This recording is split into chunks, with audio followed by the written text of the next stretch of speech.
For me, one of the most despicable parts of the complete hysteria and actually spreading of lies to damage Prince William and Catherine, the Princess of Wales, earlier this year was by members of the Sussex Squad. Dan Wootten is a journalist known for his bold opinions. He hasn't held back on his views about Meghan Markle and Prince Harry. Wootten has often criticised the couple. He has accused them of hypocrisy. He dislikes their constant need for attention. He uses his platform to expose their actions. Their move away from royal life has been a constant source of scrutiny for him. Wootten uses his Substack, Outspoken, to share his views. It's a place for unfiltered commentary. He frequently targets what he calls woke culture. The Duke and Duchess of Sussex are often caught in his crosshairs. He sees their behaviour as attention-seeking. And the Sussex Squad are the folk who back Harry and Meghan in the most vile ways online. I had exposed them as the biggest gang of internet trolls in online history. But one man who seemed to get away with his lies and his falsehoods was Stephen Colbert. He is the hard left US chat show host, Trump hating, Harry and Meghan loving, who went on air when Catherine had received a cancer diagnosis and was undergoing treatment. She hadn't announced it publicly because she wanted her children to finish school before she did so. And he claimed that her disappearance from the public eye was in some way to do with a rumoured affair that William had had in the past. Now, the problem that I have with this, that it hasn't been looked into the links between Stephen Colbert and Prince Harry and Meghan Markle, because trust me, they are there. But before I talk about that, let's have a look at what Stephen Colbert actually said. Here's something for those of you who are royal watchers, and I know you are Lewis. I am. I'm afraid I've got some troubling news about England's royal family. I know this is your life's passion, and I'm sorry. As we were talking about on this show yesterday, the kingdom has been all aflutter by the seeming disappearance of Kate Middleton. Well, now internet sleuths are guessing that Kate's absence may be related to her husband and the future King of England, William, having an affair. He believes they exploit their royal titles for personal gain. Wooten's criticisms have sparked debate. Some agree with his strong stance, others find his commentary too harsh. He remains a vocal critic of the couple. His words add fuel to the ongoing saga of Harry and Meghan versus the world. The ESPI Awards ceremony became an unexpected battleground. Prince Harry was there to receive the Pat Tillman Award for Service. This award honours those who embody Pat Tillman's spirit of service. However, controversy erupted. Venus Williams, a sporting legend, appeared to snub Harry. She remained seated while others gave him a standing ovation. Wootten seized on this moment. He highlighted it as a glaring hypocrisy. He accused Harry and Meghan of craving recognition. Now, Dr. Renee, you know from a medical perspective that when you've just been diagnosed with cancer, especially as a young mum, it's earth-shattering. Now, to have to try and tackle that diagnosis with your personal life being dragged through the mud. I mean, do you remember, Renee, the Sussex Squad were even spreading theories that Catherine was dead, that she had been abused or locked up by Prince William, that she'd somehow fled the marriage. I mean, this was actually something that spread completely into the mainstream, as ridiculous as that seems looking just a few months forward. However, my contention is that Stephen Colbert would not have gone on air and said that without the express approval in some way of Prince Harry and Meghan Markle. Remember, Prince Harry appeared on his show not all that long ago. They're in the same circles. I mean, and that in itself is the issue here, isn't it? Because regardless of what's happened between these family members, you know, Harry and William and Meghan and Kate, you would hope that anybody has the compassion that when somebody gets a cancer diagnosis to actually pull up the drawbridge as a family, come together and say, okay, even if where they're not going to support them or not be allowed to support them because they've all been so burned by them, that we won't actually throw any more oil onto this fire, and we will now step back, be quiet, and let this poor family deal with what is, as you rightly say, a devastating diagnosis for anyone, especially a young mother with very young children. And, you know, I thought as soon as she made that beautiful video where she told the world what was going on, because she was forced to, let's face it, she didn't want to make that video. No. I thought then that everything would stop, that everybody would leave her alone. And they didn't. That's the poison here. Yet they seemed oblivious to Venus Williams's apparent disapproval. The SPI's incident became a media frenzy. Was Venus Williams genuinely snubbing Harry? Was it an unintentional oversight? The speculation continued. Wootten used this incident to further his narrative. Harry and Meghan, in his eyes, were being exposed as hypocrites.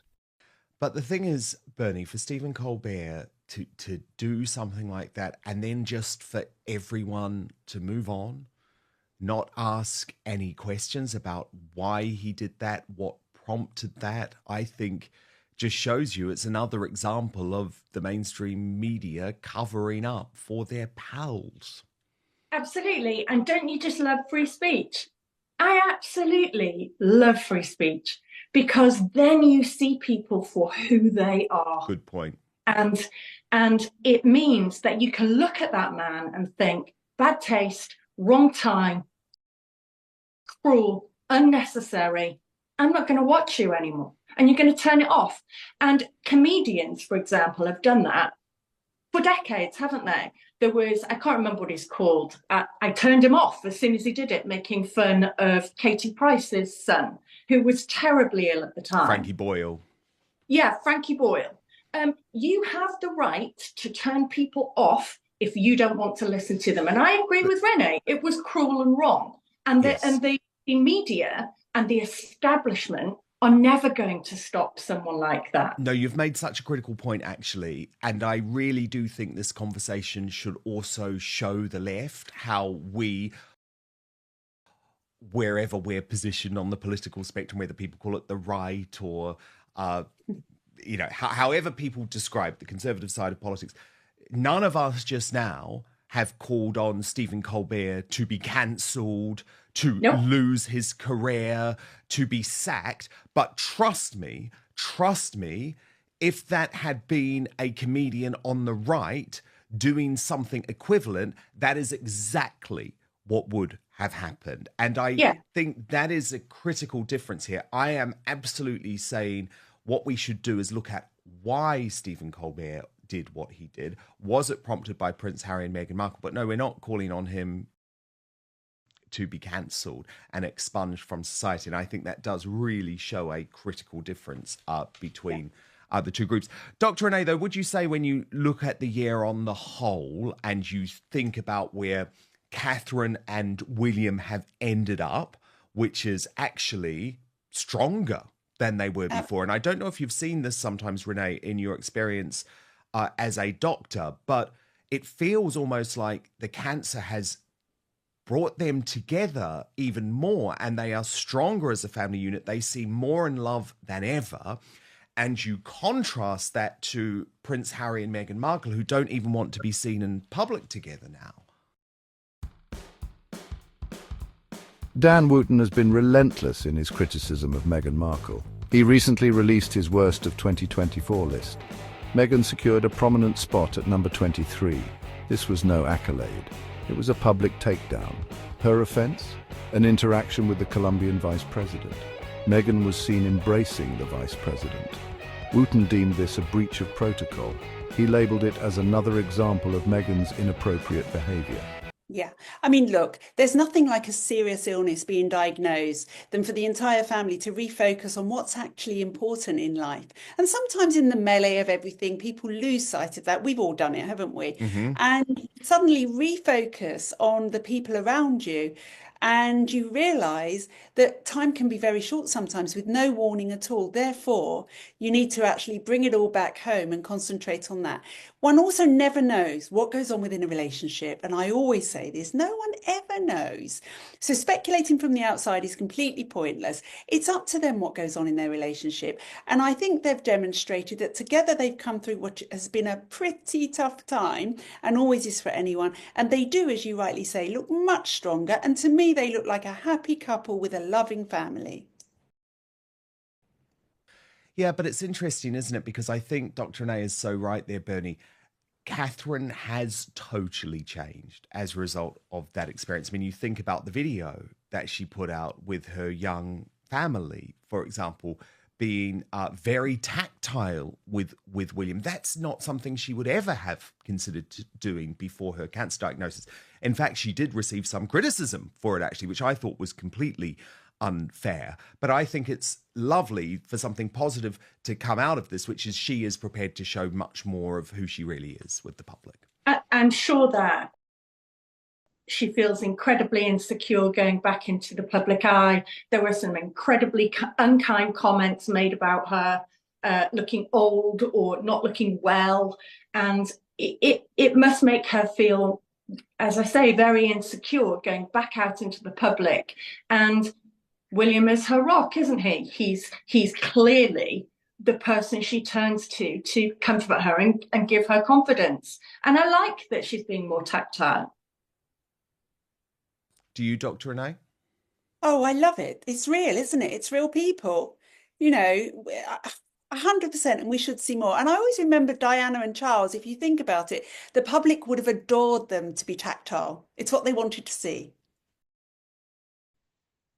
Yeah, I actually loved this video. I really, really did. I thought it was one of the highlights of the year. And I know some people thought it was maybe a little bit too glossy. No, but I I disagree. No, I loved it too. I loved it. Yeah. I thought it was beautiful. Why not? Everything's so bad. Everything's so difficult. It was a beautiful video. It was really well put together. But of course, you see, you can't, for the activists and the shills, you can't say you loved it. You can't say it's beautiful, because then you're a far-right nationalist. It's just crazy. Yes, indeed. Inciting love. Inciting love, right? How terrible, how terrible. But as I say, I am going to keep on looking into the Sussex squad, because genuinely there is a huge hypocrisy here. I know we've spoken about it, Bernie, before, with the fact that Prince Harry is now connected to the Aspen Institute. The Aspen Institute is a completely globalist body which effectively wants to shut down free speech online. And, all of these connections and all of his tentacles in terms of the media are something I'm going to keep looking into. And the fact that he is a part of the Aspen Institute, but he does not condemn the Sussex Squad, who are the biggest gang of internet trolls in online history, is totally hypocritical. Wooten's list sparked outrage amongst Meghan's supporters. They accused him of bullying. They defended Meghan's actions. The incident with the Colombian vice president, they argued, was harmless. Wootten, however, remained resolute. He saw it as a pattern of behaviour. Meghan, in his eyes, was disrespectful and out of touch.